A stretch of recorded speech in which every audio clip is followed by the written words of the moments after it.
Respected President, ma'am, Toastmaster of the evening, fellow Toastmasters, and my dear friends.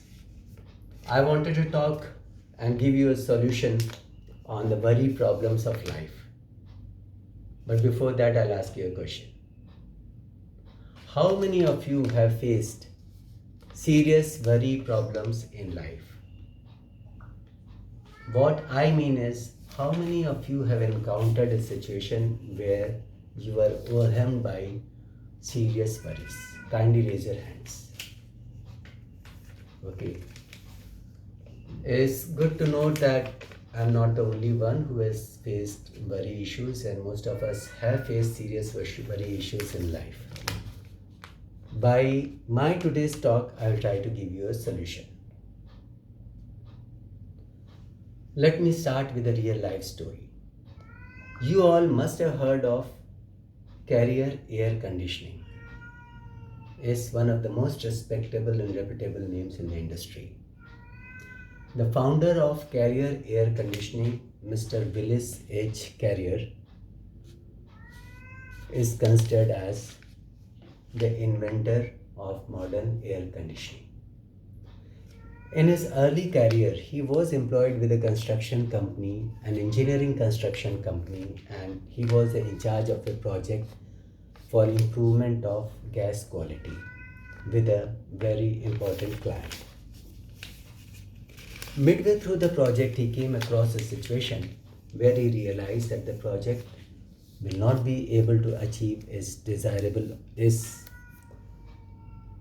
objectives because of a serious design failure. He was shocked.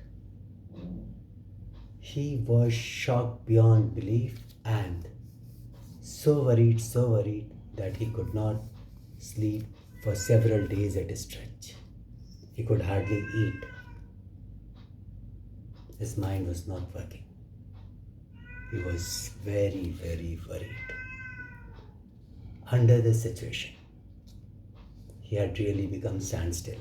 But then the good sense prevailed, and he chalked out a recovery program for himself and for the project. His strategy for addressing the issue was later addressed by him as a magic formula, and he claimed that in all his life issues, he tried the same formula and it always worked. So, what was that formula? Mr. Carrier realized that worrying is not going to solve his problem, and he has to address the issue reasonably and rationally. So he took 3 steps. What was the first step?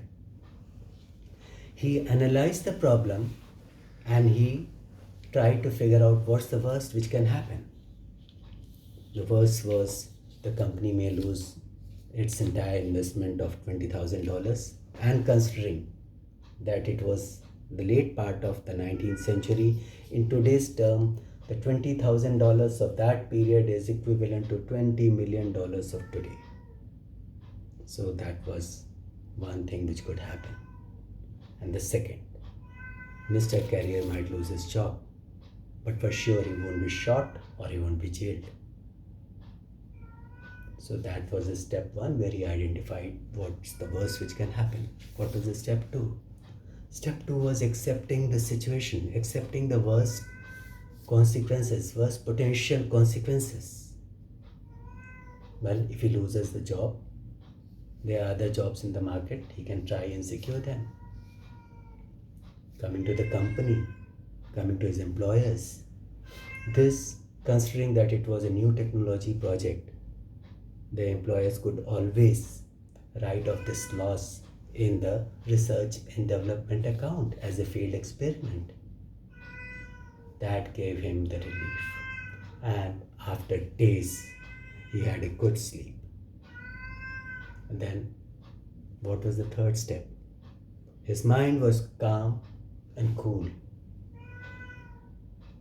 He thought about improving on the potentially worst consequences. How to improve upon them? He went around thinking logically. He tried many experiments. He talked to subject matter specialists and his teams, and they figured out that installing an additional equipment worth $5,000 would make the project successful again. And what was the end result? The company did not make any loss. It gained a patent, it gained better reputation, and Mr. Carrier himself got a promotion. So what's the moral of the story? Moral of the story is, when your mind is calm, then only you can think better. If your mind is disturbed under the pressure of worries, it will imagine irrational things. The mind will move from here to there to everywhere and will not be able to do anything of any consequence. I hope I have conveyed my points. But to summarize and to make it more beneficial to the listeners, I will repeat the crux again. So the magic formula consists of 3 steps. First step, you identify what's the worst which can happen. In step 2, accept those consequences if you can. And third step, try to improve upon the worst.